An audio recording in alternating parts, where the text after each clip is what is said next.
it's so much fun to take people along when you have high percentage hunts like that. It's fun for everybody. Absolutely. Hey, for everybody just joining us on Facebook Live, it's Turkey Talk Radio. We got Mellisa Bachman on, and we're going to be talking turkeys today. You guys got. I was actually supposed to go get my boat tomorrow up in Grand Rapids, Minnesota, and they told me, Dan, don't come up here. We got 2 feet of snow. I guess you guys are getting some of that too. Yeah, we got quite a bit of that. So we came home. We've got probably about a 4 or 5 foot drift in front of our front door. We were down in Illinois for the weekend at our lodge. So it's one of those things, nothing like welcome home. A giant snowdrift. The kids had 2 days off of school. Everybody loved it, but a little late on the snow. But usually we get one or two of these late snows a year. And, I've actually started turkey hunting when we have turkeys coming in strutting in a snowbank. I've done it 2 times. It's fun to get out there and try to get them out in that snow covered terrain. It's kind of fun. Yeah, I can't even imagine. Last time I hunted out your way was Valentine, Nebraska, and I think that's God, it's been a while. But we had a great Merriam hunt. We had probably 80, 85 birds in a group. The thing about there, and I've only hunted your way. I hunted outside Rapid City, I think once or twice, and then I hunted out in Montana, close to Alzada, Montana. And you're either in them or you're not when they're kind of grouped up like that. That's kind of a challenge, isn't it? It really is, and you see that more early on as the season progresses. We do a lot of our turkey hunting in late April into May. But it kind of depends. But when those early, if you got a group, I don't care what kind of animals it is, you have that many eyeballs in one group, it's going to be tough to pull them away or get in Yeah. close on them. It's they can definitely see, that's for sure. Hey, Scotty in Oklahoma, how's it going? Rick, good evening in Iowa. Good to see you. Thank you so much for tuning in tonight. When did you start turkey hunting? What got you excited about chasing turkeys? Growing up in central Minnesota, we didn't have turkeys as a kid. I started deer hunting at 12 the moment I could, but I still remember the first time we ever saw wild turkeys at my great grandma and grandpa's house where they lived down by the river, and we were like amazed that we had wild turkeys there. So I actually started hunting them in Illinois as I got a little bit older and just absolutely loved it. And my husband and I, we've been turkey hunting together out here for a long time. And, it truly is some of the very best turkey hunting. Plus, we're only 30 miles from the Nebraska border. So we're Yeah. really set up in a great location to be able to go out there, get after them, and have a wide variety of different tags that we can use. Yeah, did Nebraska cut their numbers this year? Didn't he on tags? Didn't they take it down to 2? Is that right? I'm not sure on the numbers, but I know that they have cut it down. And also, I think that they made it where you can only shoot one bird in a day. Yeah. So I know they've made some changes on those regulations. Yeah, we had a good fall. We our hatch looks pretty good. Hank, I don't know what you. We're on the air, Hank. I just we've been seeing a lot of birds this year in Iowa. The last year I was a little worried about it, and basically, and I'm sure you talk to a lot of folks around the country too. But there's a lot of people concerned about bird numbers over the last 2 or 3 years. Have you seen that too? Yeah, absolutely. I mean, we still have excellent turkey hunting here, but it's nothing like it was, let's say, 5, 6, 7 years ago. You have definitely seen a big decline in it.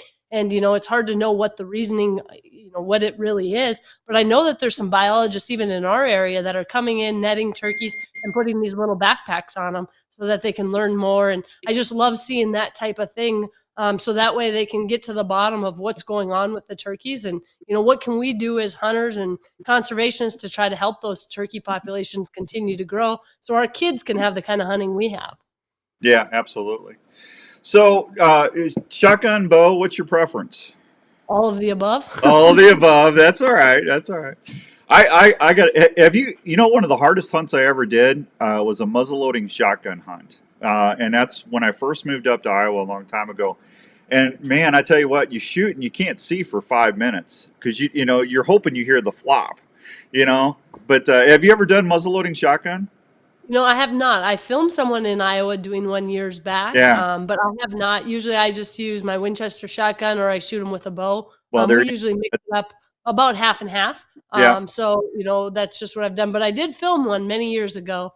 Yeah, in I mean, Iowa. I haven't done that in almost 20 years, Melissa. I just curious. I don't know. I can't even remember the name of it. It was a TK something, but hey, well, let's talk. And what do you? I get a lot of emails and a lot of folks. Hey Hank, you found us.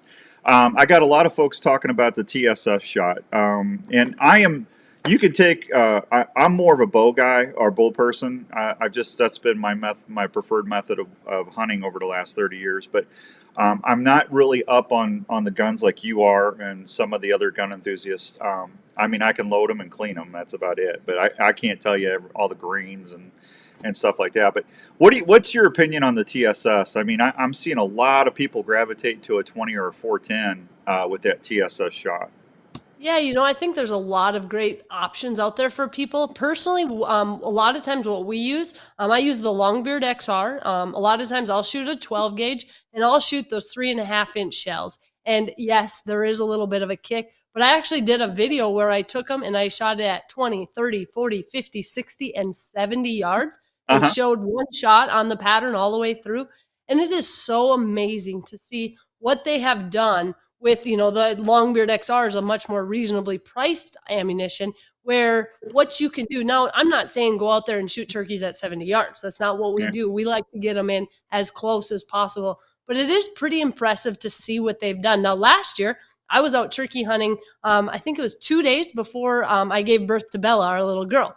So I decided the last minute, maybe I shouldn't be shooting that 12 gauge. Let's just cut it back to a 20 gauge and a 410.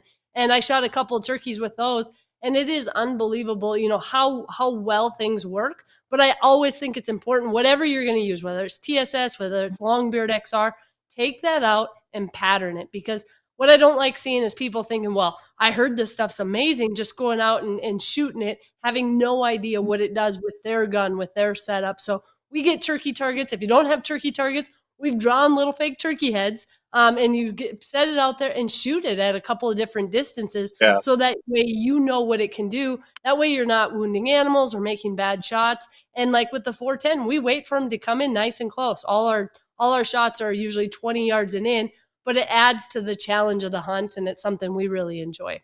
Yeah, I can relate to the pillow thing. I actually did a video of me shooting a decap broadhead on a pillow down in my office down here the other night, and it's like I don't tell the wife, it's just so. I mean, the things we have to do. Hey, Donovan, welcome back from Argentina. That's my outfitter in Kansas, Oh, Melissa that's Donovan Huel, super nice guy. If you ever get a chance to see Triple H outfitters, go introduce yourself.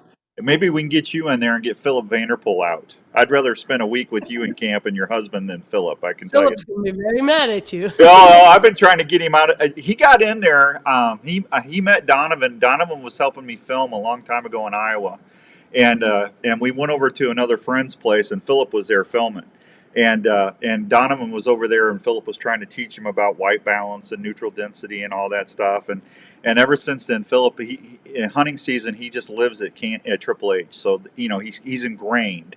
I can't get him out, you know. Ah. He's got all my honey holes sold up. Donovan, welcome back, buddy. Good to see you. Tony, how you doing? Chuck, thank you for watching. Jake at State Farm, thank you. Velvet Antler Technologies, thank you for listening today or watching. I appreciate you. Let's talk a little bit about strikers. Of all the things and I'm not, hey folks, I'm not taking no commercial breaks. When we get somebody like Melissa on, I'm not going to do commercials. So the show is brought to you by Rupert's Roost and Peace, Turkey Calls, Fourth Arrow, Wind Scent, Game Hide Clothing, Itasca Footwear, Wyckoff Eating and Cooling, and there you go. When we turkey hunting is my favorite because it was the most economical or least expensive thing when I first started. I could go hunt, and they drove me nuts, Melissa. They busted me all the time. It took me 5 years to where I could understand what I was doing wrong and actually get them in. But it's amazing. 30 years later, I'm still learning every season. It's amazing how many different nuances or tones or pitches. Just with your strikers, I got my striker set here that I carry in my pack. Every striker's got a different pitch or tone. It's amazing what you can do with these. Yeah, I agree. And I think, it's really important sometimes too that depending where you are, how much the birds have been pressured, what they've all heard, and what's going on in the area. I think hunting is so much about being adaptable and Yeah. changing and finding what works, because just because something's working here in South Dakota for me doesn't mean it's going to work for you or for someone else in a different part of the country. So I think as being a hunter, whether you're hunting turkeys, you're hunting whitetail, you're hunting elk, it doesn't matter. I think that is so important to kind of to be aware always of what's going on and to learn and to adapt from that. What is your favorite call? Or turkeys make between 24 and 26 different vocalizations. I always tell everybody, if you want to be successful, if you could just learn the basic five, the yelp, the cluck and purr, the cluck, the soft yelp. If you can just do those, you got pretty much everything you need to work. What's your favorite go-to calling sequence, or what do you like to start with? Well, it just out here we're in the wide open. So one thing that you got to remember about South Dakota is you can see for miles, right? So it's not the same as hunting other places. So a lot of what we're doing is we're getting to ridges and we'll use a box call. And we use a box call all the time to kind of locate where those birds are, try to get an idea. And what helps us is we know the land really well. So if Yeah. we hear something, okay, we have a pretty good idea of where that bird is, probably where it's going. And a lot of times we're going to just try to get in and just cut them off. And I'm really big about getting in there silent and getting our decoys set. We just get all set up, because a big part of what we're trying to do too is bringing those birds in and getting as much beautiful footage as possible. So sometimes when you are dealing with birds that have been really hunted hard, sometimes silence is golden, truthfully. Like if out here we know where they're going, sometimes we'll set up and we don't do a lot of calling. We'll wait and they see those decoys. My favorite is using a submissive hen, and we put that out. And even whether you're bow hunting or hunting with a shotgun, so many of those big gobblers will come running in and they'll jump on top of the back of that hen. And I actually always position her. So if I'm hunting, with a bow, I have my broadside shot. And they are so focused on that hen jumping around, and you get that shot and it keeps all their attention there. So, that's something that we've been really helpful to us, is by putting those decoys out and to be pretty quiet, using that box call to kind of get an idea of where they're at and then moving in. We do that with elk too. I think it's something that can be very effective, especially for people who are hunting pressured birds. Yeah. Hey, Corey, good to see you. It's always good when you chime on here. John, thank you. Melissa, John Calhoun said to tell you good afternoon. And Hello, how are you? thank you, everybody. We appreciate that. When a long time ago, I used to just use a regular hen, and that was the only decoy. And then I don't know if it's because I got into the filming for the shows more, but I started using a Jake and then a strutter. And I like using a feeding hen, a preening hen, and a lay down or a breeding hen too. But you're right. I tell you, you can get away with using just one hen, and I mean, that's what they're looking for. They're looking for a sexy hen to have some fun with, right?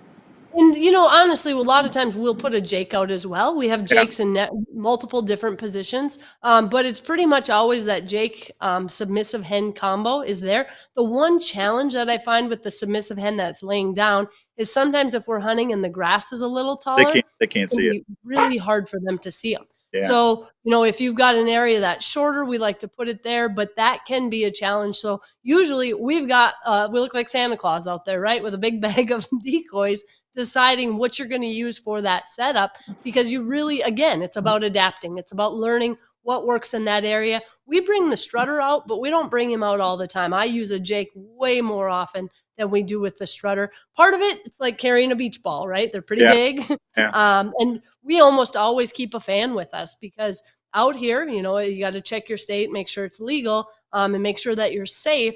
But fanning can be really effective where, maybe they're coming and then they just hang up and they get, they're just not committing. We have enough of a rolling hill. You can get up, show them that fan, run back, and here they're coming. I mean, I can't even count how many times we've done that with excellent success rates. Absolutely. Hey, Todd, good to see you. It's Gary Peck up in Deer River, Minnesota. Thank you for watching, buddy. Appreciate you. No, Donovan and Philip, they fan birds in all the time down in Kansas. Larry McCoy, Larry. Larry does the same thing. They're really good at it. Man, I tell you, I usually have to set up and just go with the flow because 90% of the time I'm self filming, and when you're bow hunting and self filming, you know how challenging that is, you know. And I wish we had hovercrafts or something that we could carry all our stuff in, because I'm getting tired of carrying it all. I told you I was getting grumpy. I agree. I've actually joked numerous times, I'm gonna get myself a little horse or little something to pack around, a little pack mule, put Yeah, all my stuff on, yeah. especially last year, only days before Bella was born. I mean, I had tripods and cameras, and Jax got tired, and I'm carrying a 4-year-old, and I'm like, "Oh my gosh, what are we I doing here?" I can't even. But we got a bird, and, she didn't come on the middle of the hunt, so that was a double bonus for us. How long of stakes do you need to hold the decoys down in South Dakota? Corey wants to know, Melissa. Well, you know what? The wind gets pretty out of Yeah, control here. yeah. And if you saw our stakes, many of them are bent for a wide variety of reasons. But that is now you can use the wind to your advantage. Now, of course, wind is hard when you're hunting. But one thing that we found is you put that in, that wind adds movement, right? So if you have that strutter out and you've got wind and now he's kind of shaking back and forth, it can be a deal. I mean, it's a deal breaker. They come in, they see that little bit of motion, and they are all over it. So sometimes I like having that wind, but yeah, there are definitely times when the wind becomes too much and decoys tip over. So we Uh, use the standard sticks, but it doesn't always work. yeah, and Kansas is and Iowa too. We always have a lot of wind. Kansas is worse than Iowa, but I mean your wind's always a factor. But that's why I like using that Jake Strutter with a full fan. I like taking that fan lock and preserving it, and in 5 days I'm ready to go. But it's just, I like that little bit of movement. You get a tom out there locked out at 75, 80 yards, and he sees that tail or that decoy move just a little bit. A lot of times that makes a big difference. Yeah, and we're out hunting so much. And, I got to use fan lock this past season as well. And one thing that's beneficial is we get a lot of birds. Yeah. So we had a lot of fans. We used it. And what was nice is we're out, we're hunting hard. We throw all the gear in the back seat. You've got snacks, you got kids, you have fans, things get racked, right? And with that, we're able to kind of replenish our fans as needed throughout the season. So, not saying that you should be hard on your fans, but it happens. It's Oh, real life, it's real hunting. And it's just one thing that I've found that's been helpful for us bringing kids, bringing people out all the time, and always having way too much gear. well, if you're out fanning and doing that manually, or if you got them, and toms are always coming in trouncing your decoys. I mean, those fans take a beating, so it's nice to have 2 or 3 different fans with you in case you need to replace one. I always carry. I got a thing. I don't even know who made it anymore. I got it like 15, 16 years ago. It's like a half moon, and I think it's called a fan saver or tail saver. But I keep them in there. It's really nice. It keeps them all dry and ready to go. But yeah, I always recommend at least keeping 2 or 3 fans with you during your season, because you never know when you're going to need them. So, favorite. I know you said you love box calls. I do too. Everybody should have a box call in their pack. Are you better with a friction call, pot call, or a mouth call? We do a mixture of both, and I think it kind of depends on the situation. One thing I think that's helpful with mouth calls is if you're the one calling or you're hunting by yourself, you don't have that extra movement, right? You can be right up on your gun, you can be at full draw, make a noise, get their head to pop up, and be able to get that shot. Where if you have to get it out, it makes it a little bit more challenging.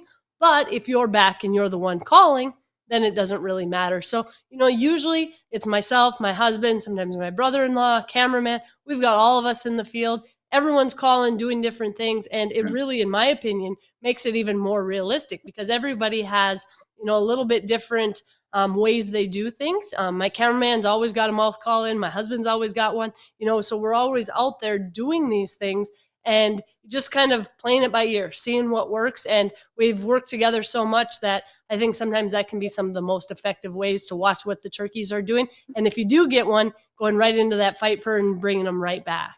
Yeah, I Pretty mean, impressive. watching and reading that bird's reaction or temperature is crucial when you're trying to call. Philip and Larry always say I sounded like a wounded seal when I use a mouth call. When they're editing the show, they say it's excruciating for them. So I try to use a friction call or a pot call as much as I can. So I said, hey guys, some of the worst calls I've ever heard were real hens, so I don't want to hear it, okay? That is true. I actually filmed some, and we had them all around, and some of the neatest sounding footage ever. And if you heard it, you'd say, Geez, I don't know. You might want to rethink your calling, and it's a real hen out there. Yeah, So, yeah. it depends on what they've heard and I've depends on the always hen, just like people, right? I've always told everybody for the last 26 years on the radio, yeah, I'm living proof that anybody can shoot a turkey. Just go out there and have fun, and don't be afraid to make a mistake, right, Melissa?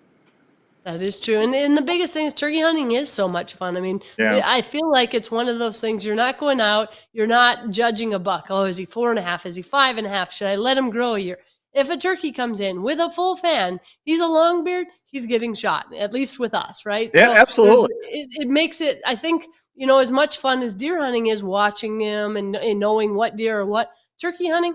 If a mature tom comes in, we are shooting it. So I think there's some fun in that too. And I think people sometimes just need to get out there and enjoy it. And if you want to shoot a jake, that's what you do. So, as long as it's legal, all the better. But we brought our little boy out and we had some jakes come in and I said, "Hey Jax, it's your first turkey. You want to shoot one of them jakes?"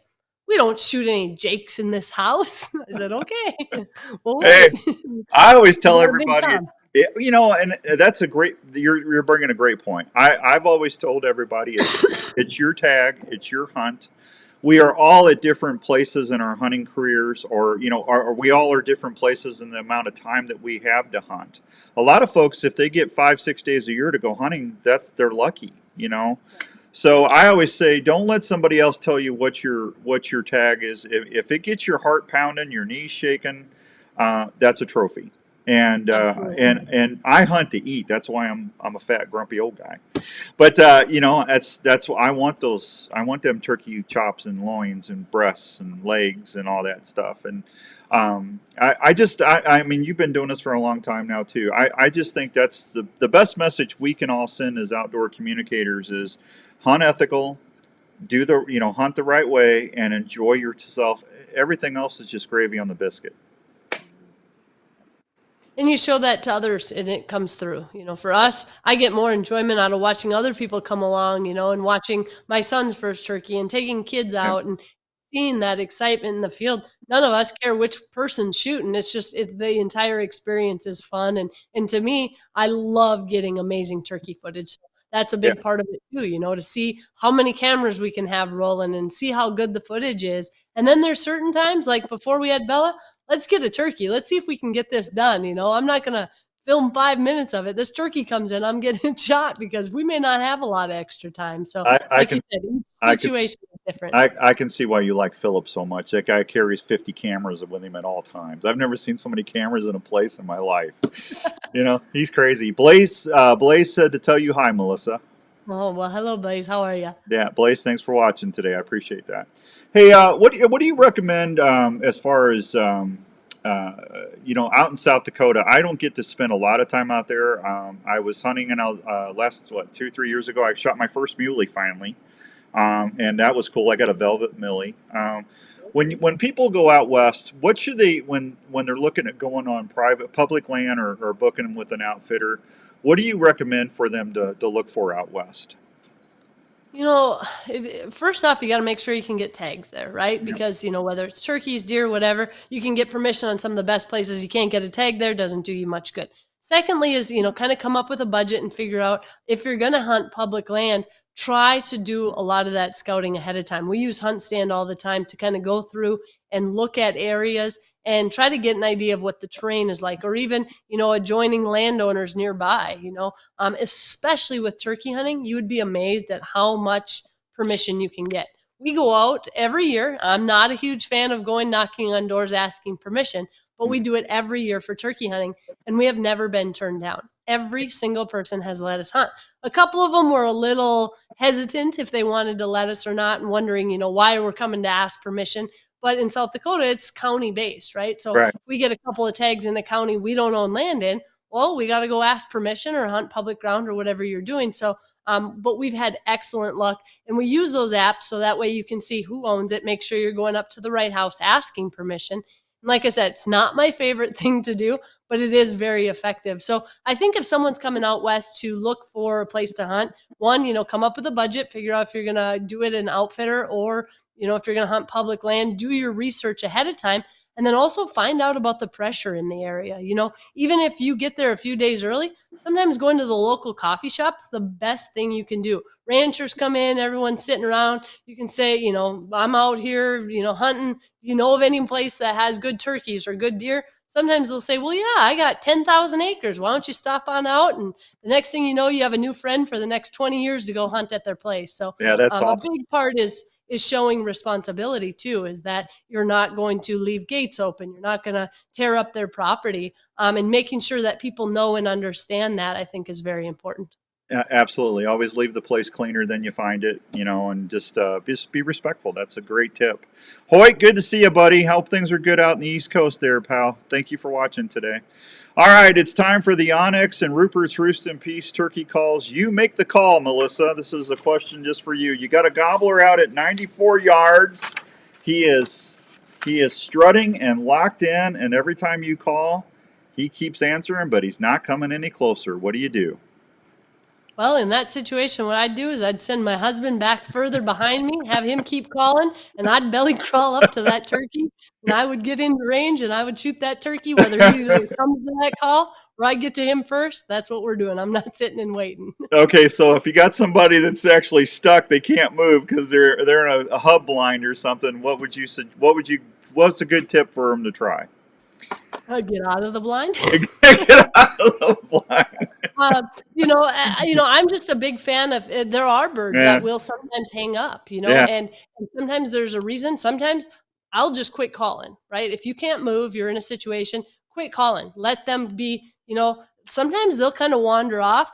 Give them a little break, and sometimes we've had luck calling them back after that, where you give them that little bit of space, that little bit of break. It's almost like a turkey forgets what that they had come close, and then sometimes they'll come back better the second time. Sometimes the suspense kills them, right? They're Yeah. like, why did that hen quit talking? Because in nature, a hen is supposed to go to that tom. That's So exactly. you're really trying to defy nature by making the tom come to you. So it doesn't always work as well as you might see in the videos. So sometimes you got to be smart and say, you know what, fine, let's play hard to get. Zip it, no more talking, and see if they don't come. And if they don't and they leave, let them leave and then try again. Maybe get out of that blind and get closer once they leave, and then try another setup that way. Yeah, I agree with you 100%. So that's good. Hey, I knew this was going to go quick. Where can folks find tell everybody the name of your show again? Winchester. It's Winchester Deadly Passion, Yep. and you can find everything on melisabachman.com, or any social media with Mellisa Bachman, but it airs every Sunday morning on Sportsman's Channel. There you go.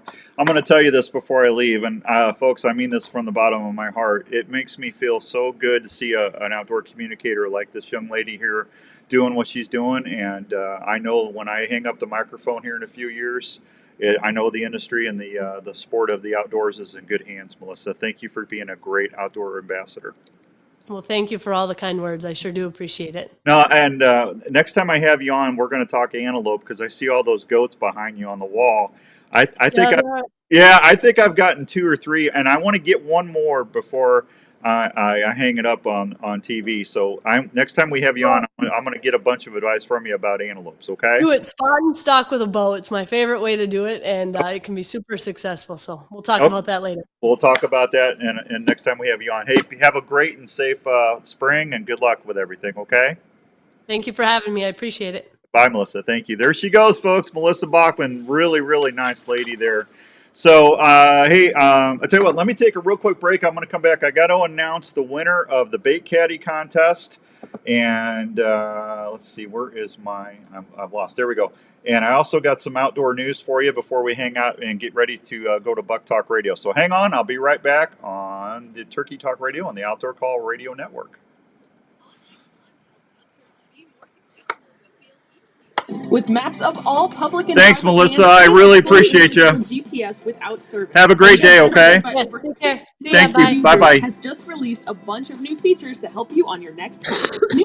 imagery options like leaf off, recent imagery updated every 2 weeks with historic look back, and imagery on demand. On top of that, OnX is reinventing the trail camera market by syncing your Hunt app with multiple cell camera manufacturers and helping to organize and analyze your photos. You can also now view your maps in Dash when driving to your next hunting location. These are just a few of the many updates OnX has for this hunting season.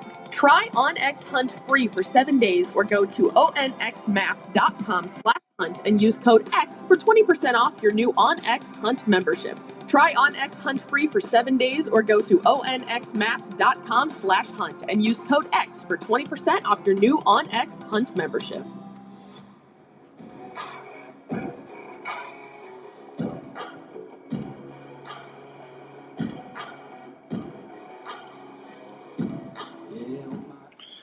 All right, welcome back to Turkey Talk Radio on the Outdoor Call Radio Network. That was a great interview. I really enjoyed having her on the show. She's a nice lady. All right, here's what we got. We got the big Midwest Walleye Challenge. That's starting March 30th, just in a couple days. Make sure you go to your phone and download that MyCatch app. And if you like the walleye fish, you're going to want to take advantage of the Midwest Walleye Challenge. $70,000 in prizes and cash that's waiting for you. This is, if you don't know what this is, every year, it started in Iowa, but now it's in 12 states across the Midwest and 2 provinces. Every state's got its own contest. You just download the app, and wherever you hang your boat, you get a chance to go on there. And every time you go fish, you just take your walleye and you measure it on a bump board and upload that picture to that MyCatch app.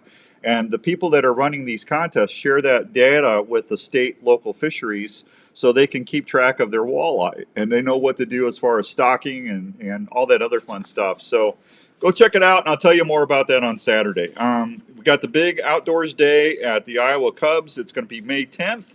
Gates open up at 6 p.m. The game starts at 7:08. First 1,000 fans are going to get an Iowa Cubs dry bag presented from the Iowa Department of Natural Resources, 500 red, 500 blue. Plus, I'll have an outdoors dam pack to give away, a grizzly cooler, and some other fun stuff. So make sure you get your tickets for May 10th and come celebrate the big outdoors with us. The winner of the Bait Caddy contest is Mr. Lee White of Yale, Iowa. Congratulations, Lee. He got a pair of Itasca hunting boots. And he also got some really nice knives from Weeby Knives. So thanks to everybody there.